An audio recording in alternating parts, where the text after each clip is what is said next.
Tonight's Carolina against Houston, Thursday night football in the NFL. Carolina's laying 8, some spots now 8.5. The total hovering around 43. Per footballoutsiders.com, now that we're 2 weeks into the season, they have Carolina ranked as the best team per their metrics, the DVOA. 15th on offense, number 1 overall on defense. They've been suffocating so far. I get it. The teams they played so far, not very good.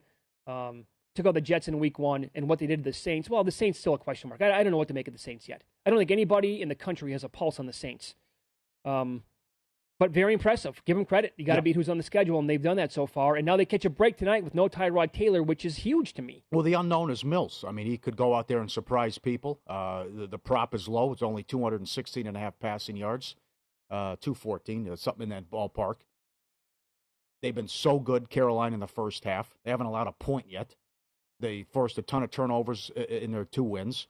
They've been harassing the quarterback. They shut down the Saints and Winston. They sacked him 4 times. As I said earlier, they might go over the prop themselves. The prop tonight is 4.5 sacks. They might get there themselves. Darnold's been solid, but they have a tendency to relax. That's what's happened so far. They've covered 7 in a row on the road. But what I meant by that earlier is 33-0 in the first half. Yards 572 to 172.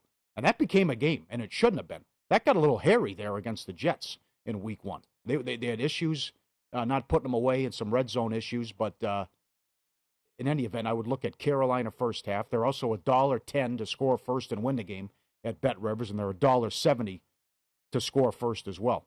But it comes down to Mills, and I don't know what to expect tonight. I will say this: when in doubt, he needs to feed Cooks and just lock in on Cooks, which I'm sure Carolina knows that. He did that in the second half too last week. I mean, what'd the guy have? What was it, 14 targets last week? Yeah, and he has 21 so far on the 14 year. 14 targets last week. Yeah, I would go to him over and over and over again.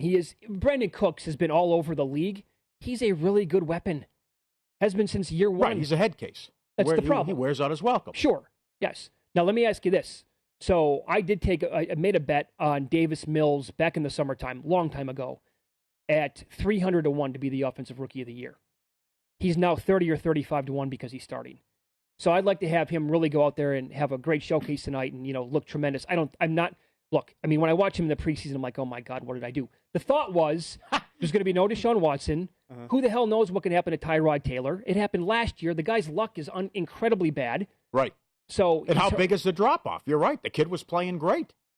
Yeah. They were in that game against Cleveland, and he lit up Jacksonville. That's why, personally, I'd like to see Mills like 27 to 31 and 4 touchdowns tonight. And be like, oh, my God, that ticket's live. That's total pipe dream. That's not going to happen. But, the running backs here, too. They actually, forget David Johnson for a second. But as we saw in week 1, does Mark Ingram still have something left in the tank? It looked like it 2 weeks ago. Huh. And I still kind of, I don't know, I'm weird. I have this thing in my head where Philip Lindsay can still play in the league. So, in theory, they have, a few weapons on the team. I don't know what to expect from Cully, though, tonight. I mean, if he pulls... Imagine if... come on. He owned it. No, I know that. Credit. Here's what I was going to say. Oh, okay. Imagine if what happened on Sunday, when he declined the penalty to punt, happened tonight on national TV. Well, he'd really be getting barbecued then. Well, imagine if there's an injury. I mean, you sit... They might have to... If there's a couple injuries, they're running the Wildcat with Ingram because of this Watson business.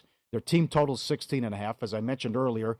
An emphasis on the running game. They couldn't run the ball last year, and they gassed Jacksonville in week 1.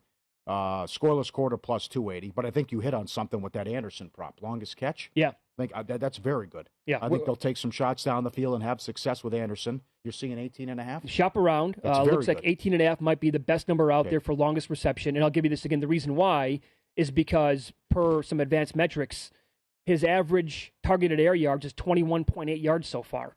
That's number 1 in the NFL, folks. So 18.5 when, on average, the target is 21.8 yards down the field. Right. Okay, it makes some sense. I would go Cooks over. I love McCaffrey over, combined rushing and receiving, which is 142. I think Mills will get over. Sacks over.